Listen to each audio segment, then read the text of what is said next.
I'm Logan Crawford, and right now on GBN, we're diving into an amazing book.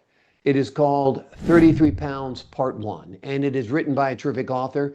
His name is Jeffrey P. Kueppers. This mind bending mix of mystery, history, and the supernatural is just amazing, and you'll love it. When David moves his family to a quiet countryside home, he never expects to be pulled into out of body experiences and otherworldly revelations through the help of a spirit guide named Isabella. This novel blends real life inspiration, ancient truths, and fantasy into an unforgettable journey into consciousness, memory, and purpose. We're delighted to have this very talented author join us here today. We thank the team at Atticus Publishing for helping us put him on TV today. And we ask viewers like you to support authors like him by subscribing to our channel and by purchasing his amazing book. The links are below this interview. Jeffrey, thank you so much for joining me here today. Thank you for having me.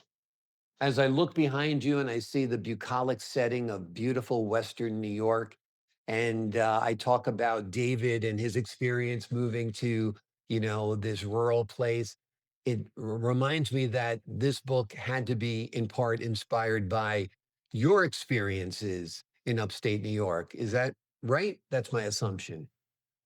That is absolutely correct. This beautiful property here stimulated my imagination. Like, you couldn't imagine how it was very moving from the first week we were here. It's ancient history, and I'm glad to be a part of it. Yeah.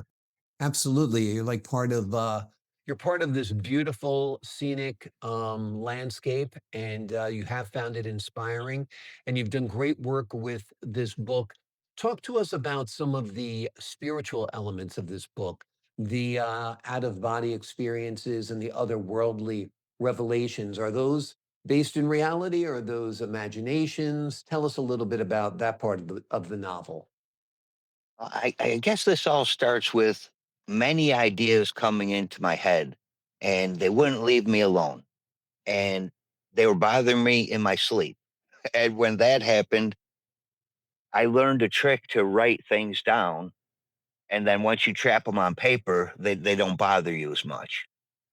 So I started trapping all these ideas down that were bothering me. And after I got done trapping a couple pages of ideas and thoughts that this property inspired, I, I thought I actually may have enough to write a book.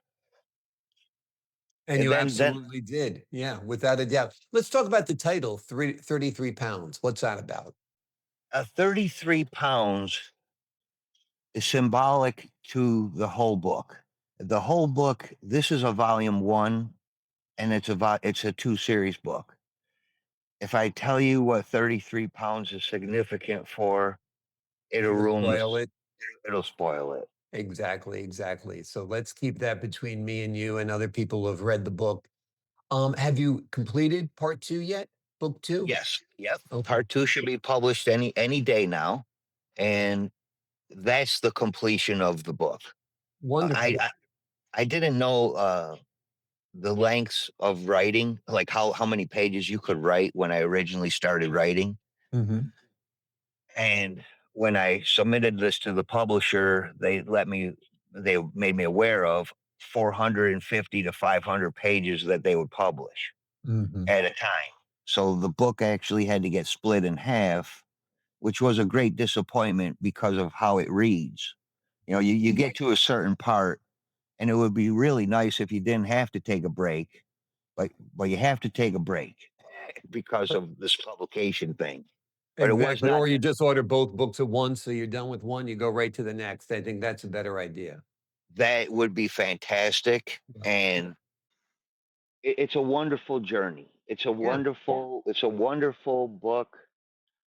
Uh, my inspirations were maybe the Goonies movie from long ago. Just a very good movie, Yeah. just a good movie, and Yeah. I believe I wrote a very good book. I agree. I agree 100%. And I think your very good book would be an excellent movie as well. Have you envisioned this as a film? I think about it, but I was kind of happy to have all these thoughts trapped on paper and out of my mind. So I really didn't look much forward than this. And then to become an author, that's the cherry on the cake for me. Yeah. And if it turned into anything else, that would be wonderful.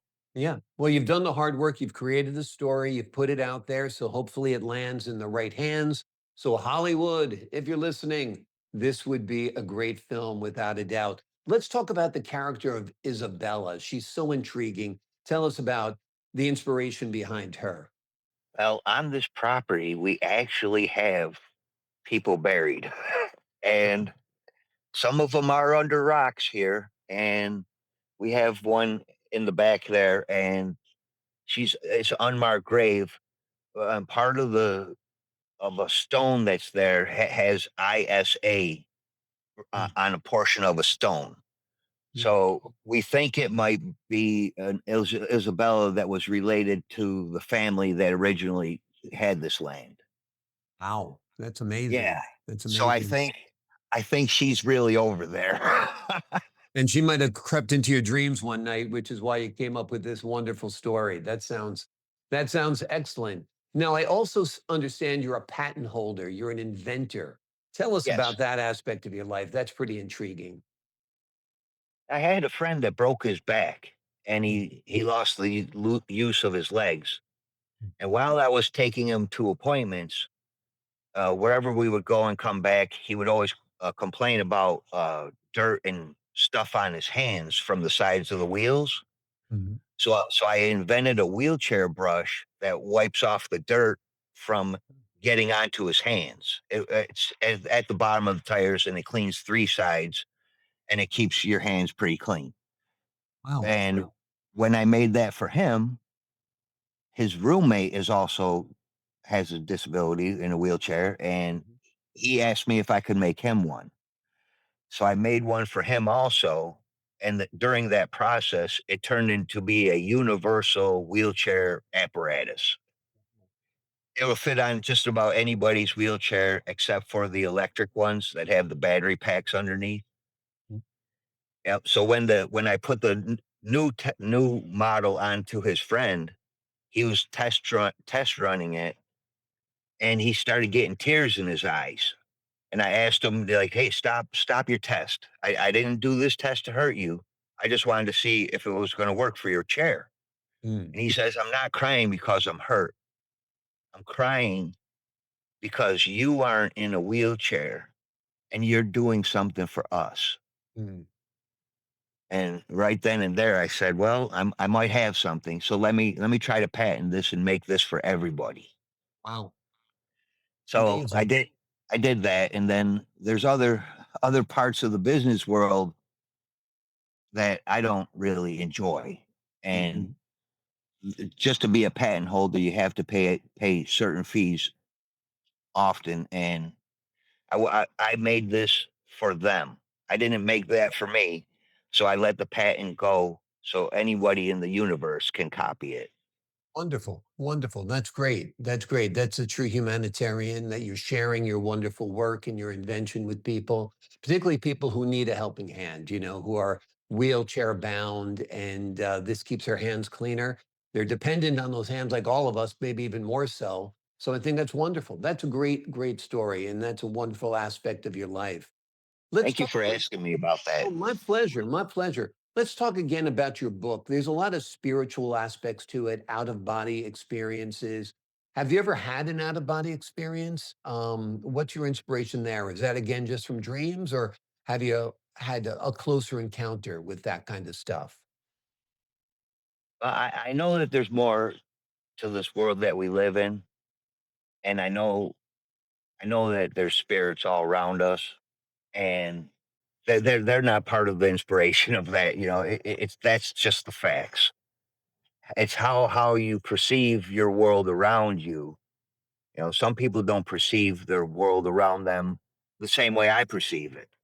Mhm. And this book here, the way I mixed my personal life with true history and then fantasy, it leaves you wondering. Hmm. Yeah, it fills you with intriguing thoughts, and that's exactly a success for me. Yeah, When I trying to share something with you all, I want it to be entertaining and thought provoking. absolutely. And you have achieved those goals, no doubt. It is entertaining, it is thought provoking, and it is quite a page turner. You will want to get both of these books, folks, because you'll want to go from one to the next to see how the whole story plays out. Another interesting and intriguing aspect of your life is that you are a politician. That's almost a dirty word in some circles nowadays, but you bring credibility, respect, and honor to the position when you run for office. Tell us a little bit about that aspect of your life. I spent more than half my life in the political field. I've met a lot of great people. Uh, it's quite challenging. The road I chose, I ran five times, and I lost all 5 times. So each time I lost, they would they took over 3 of my campaign policy things that I was trying to implement into our towns to help save taxpayers money. Mhm. So whether I won or I didn't win, but by losing, they still implemented 3 of my ideas. Exactly. You're So, part of the public discourse. You got things done. You don't have to win the office in order to make change. All you have to do is shake things up so the changes that you want are implemented. And I think that's wonderful. So, more power to you, my friend. Like you said, you don't want that dubious badge of honor of being an elected official anyway, because we tend to frown on them nowadays. And we're oh, I glad. know we do. Yeah. I know we do, but I didn't take a penny from Yeah, anybody. So I always ran my own campaigns funded by myself. absolutely. So no what do you call those guys? The lobbyists. The Yeah, lobbyists couldn't buy me. And when you exactly. can't buy me, you can't buy the person, then they try to kill you. Or not kill you, but they They crush you. might. You never know. They try to lock you up sometimes. I've seen that happen. I know some Yes. politicians who've been hit with felony charges unsubstantiated. So you never know, right? It happens. So you'll definitely get some police visits. Let's Exactly. just say Exactly. keep a couple dozen donuts handy. In case the boys from the cop shop come by, I think that's a great Yes. Yeah. idea. Without a Yeah. doubt. What's next for you as a writer, my friend? What are you thinking about writing next? I was thinking about writing a third edition of that 33 pounds and filling in the blanks. Well, there's not really many blanks between the first 2, Mhm. or there's no really leftover things. But I think that after reading the second book, you might want to know what happened to the characters. Mhm. So that's where the third one came in, and I think that would be a good thing to end with instead of ending it the way I did.